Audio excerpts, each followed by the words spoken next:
السلام عليكم. كنتمنى كلكم تكونوا بخير وعلى خير ان شاء الله. انا سميتي وردة، وقصتي اللي غادي نحكي لكم اليوم غريبة بزاف، وحتى انا ما عمرني ما تصورت انها توقع ليا. وقبل ما نبداو تفاصيل القصة كيف العادة ما نساوش نصليو على النبي عليه افضل الصلاة والسلام. انا مشيت لمدينة جديدة باش نقرا، حيت المدينة اللي انا منها صغيرة وما فيهاش الكليات بزاف. منين خديت الباك ديالي مشيت لواحد المدينة اللي كبر من هذه اللي كنعيش فيها انا دابا. وقبل ما نمشي الوالده ديالي بقات توصي فيا: ردي بالك اوردة، راك غاديه من مدينه صغيره لمدينه كبيره، الناس اللي عايشين تما مطورين ومجبدين ويقدروا يديروها بيك. ردي بالك من هادي، ردي بالك من هادي. وكتوصي فيا مسكينه. المهم ديت معايا واحد اللائحه كبيره ديال التوصيات. اي حاجه كتفكر فيها ماما ولا كتسمعها من شي جاره ولا شي قصه كتجي تقولها ليا: سمعي بنتي، ما ديري الثقه ديالك في حتى شي وحد. اللي قال لك شي حاجه، اللي هضر معاك، اللي قال لك يلاه معايا ما تمشيش معاه. كتوصيني بحال شي دريه صغيره، وانا كنقول ليها: ماما، واش انا مازال كنرضع؟ راه انا كبيره، خديت الباك بنقطه زوينه، دوز تجارب مع البنات وعارفه شكون يصلح ليا وشكون اللي ما يصلحش ليا. ديروا فيا الثقه، راه غير مدينه قريبه، ماشي غادا لشي بلاد بعيده.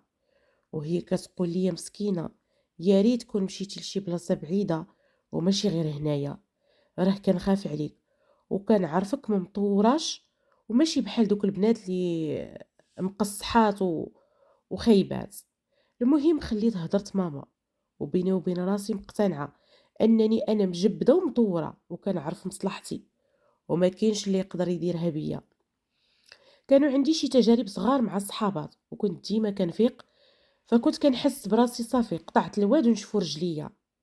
مشيت للمدينه الكبيره، المدينه اللي كنت كنحلم نعيش فيها. الاب ديالي كان ليا بيت في دار ديال الطالبات، وعطاني داكشي اللي قسم الله، وكل شهر غادي يصيفط ليا المصروف ديالي وزيد عليها المنحه. يعني اموري كانت مزيانه. داز العام الاول والعام الثاني. في العام الاول نجحت، ومني رجعت لدارنا في الصيف ماما دارت حفله صغيره غير للعائله، وفرحات حيت رجعت ليها. وانا م- مطوره يعني وسليمه، ما فيا حتى شي حاجه وما وقع ليا والو، وحمدة الله. بصراحه كنت راضيه على راسي بزاف. كنت كنخاف من الصحابات وما كنتش كنهضر حتى مع الدراري، شاده القرايه بزاف. حتى البنات اللي ساكنه معاهم في الدار الهضره معاهم غير في الضروري، ولا شي وحدين كيقولوا لي معقده ولا متكبره ولا حاسه براسي، وانا ما مسوقاش. هاد الاسلوب هو اللي نفعني. نجحت بنقطه مشرفه ورجعت في الصيف، ومن بعد رجعت القرايه ورجعت للمدينه. كان عندي برنامج السبت والحد في لافاك، ومن بعد كنخمل بيتي، نصبن حوايجي، كنرتب، ومن بعد نمشي للحمام. ويوم الحد غير راحه وقرايه خفيفه.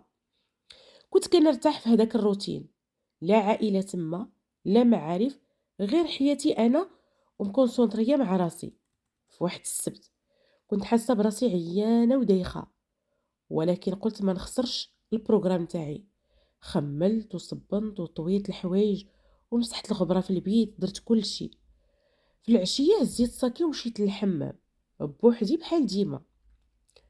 داك النهار ما كان ماتش وبزاف ديال الناس كيتفرجوا فيه، لذلك الحمام ما كانش عامر بزاف كيف العاده. دخلت وجلست شويه، شفت جوج بنات مقابلين معايا، تبسمنا. من بعد جات وحده قالت لي: عافاك اختي، واش ما عندكش فوطه زايده؟ نسيت ديالي في الدار. قلت لها: عندي، منين نخرج نعطيها لك. رجعت لبلاصتها شويه، رجعت الثانيه وقالت: واش تعطيني شويه شامبوان ديالك؟ الريحه ديالو عجبتني. قلت لها: خودي، ما كاين حتى مشكل. جروا السطوله ديالهم وجلسوا حدايا. وهنا الحاجه اللي ما فهمتش او ما تفهمتش ليا حتى انا اللي من النوع اللي سكوتي وحدودي، لقيت راسي كنهضر معاهم عادي، هما كيسولوني وانا كنجاوب: سميتي، سميت ماما، منين انا، فين كنقرا، الاساتذه اللي كيقريوني. حياتي كل ما سولوني على شي موضوع كنجاوبهم، وكل ما سالاو موضوع كيجبدوا ليا لاخر. بقيت كنهضر وكنهضر حتى دازت ساعة وأنا ما شعرش براسي. بهضرة ماشي من طبيعتي نهائيا، بلا حدود، بلا حساب. حتى ساليت الحمام وبقيت غير جالسة معاهم كنكمل الهضرة. وفي الأخير وحدة فيهم قالت لي شوفي، حنا غادي نقول لك دابا واحد الحاجة. قالت لي الصراحة حنا ماشي أول مرة غادي نشوفوك، فين شايفينك من قبل؟ أنا بقيت غير كنشوف وتصدمت. قلت لهم فين شايفيني؟ كتقرا معايا في لافاك؟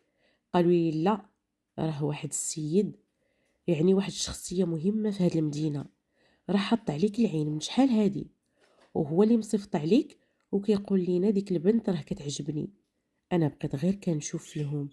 ملي قالوا لي شكون هو ديك الشخصية انا تصدمت، لانني ما كنعرفو ما كيعرفني، من غير بعيد بحال كاع الناس. هو شخصية مهمة، شخصية سياسية معروفة عندنا في المدينة، في المدينة اللي انا عايشة فيها. المهم بقيت انا غير كنشوف وكنقول لهم انا هاد السيد ما عرفتوش وما عمرني ما شفتو، وما بيني وبينه حتى شي حاجة باش يقدر يكون شايفني. قالوا لي وهو راه كيعرفك مزيان. هنا ما نكذبش عليكم، حسيت بحال لا ضربني الضو، تصدمت بلا ما نحس. قلت لهم ولكن انا راه مزوجة. شدوا كيشوفوا بعضياتهم وكيضحكوا. قالوا من الصباح وانت كتعاودي لينا حياتك كامله. سولناك واش مخطوبه قلتي لا، واش مصاحبه قلتي لا، واش مزوجه قلتي لا، قلتي غير بنت ديال داركم وجيتي تقراي. حسيت براسي تفضحت، وبان ليهم بانني غير خربق باش نهرب. ولكن ما كانش عندي ما نقول، غير بغيت نفك راسي منهم. انا اصلا بنت عائله بسيطه، بابا ما عندوش خدمه، شي خدمه رسميه، وما عندنا لا معارف ولا سند. الخوف شدني كتر. علاش اختاروني انا؟ شنو بغاو مني؟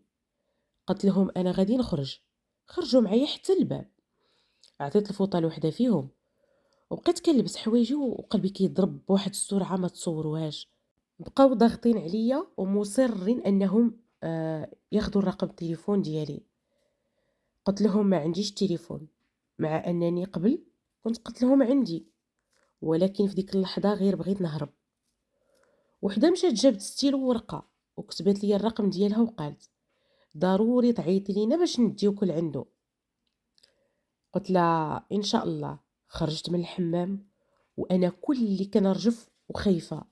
وليت كنشك في كل شيء اللي دايز من حدايا، واش هادوك فعلا مرسولين من شي حد ولا غير نصابات، ولا كانوا باغيين يديوني لشي بلاصه ويديروا لي شي مصيبه. حتى طريقه الهضره ديالهم او ديالي معاهم ما كانتش طبيعيه، بحال الا ما كنتش انا. الحمد لله بزاف انني خرجت سالمه. من داك النهار قطعت الحمام كامل. بقيت ديما كنقول يمكن الجو ديال السخونيه والعرق كيخلي الواحد يهبط الحذر ديالو. دازت الايام وكملت قرايتي ورجعت لمدينتي، تزوجت وخدمت وعندي دابا 2 وليدات. حياتي الحمد لله مستقرة. ولكن كل ما كنفكر داك النهار جلدي كيوقف. وكل بنت صغيرة كنلقاها غتمشي بوحدها للحمام كنحكي لها قصتي ونقول لها ردي بالك مع من كتجلسي، شنو كتهضري، وما تعطي حتى شي معلومة عليه. لانني سمعت بزاف نتاع القصص كيف قلت لكم من الام نتاعي، وبان كاينين ناس اللي كيصيفطوا بالضبط الناس في الحمام اللي كياخذوا البنات، مساكن بنات ديورهم، وكيخرجوهم على الاصل ديالهم وعلى تقاليد ديالهم وحتى على الدين ديالنا الله يحفظ. فمن هذا المنبر كنتمنى ان القصه ديالي توصل لاكبر عدد من البنات. ردوا بالكم، ردوا بالكم، خاصه بنات الديور مساكن اللي ما عندهمش خبره ولا عندهم تجارب. فكاينين ناس اللي كيصيدوا بحال هاد البنات وكيستغلوهم للاسف الشديد، ما كيكون عندهم لا ضمير ولا اخلاق. شكرا لكم على حسن الاستماع. كنتمنى انكم تشاركوا القصه مع بزاف نتاع الناس وتنشروها على اكبر نطاق. هذه قصه حقيقيه وقعات في مدينه وبدون ذكر المدينه. فكنتمنى ان الناس توصلهم هذه القصه ويسمعوها وياخدوا الحيطة والحذر، ويوصيو خاصة البنات اللي مقبلات على الزواج ردوا بالكم من بحال هاد الناس. شكرا لكم، وحتى نلقاكم في قصة أخرى من القصص الشيقة في قناتي. انتظروني، مع السلامة.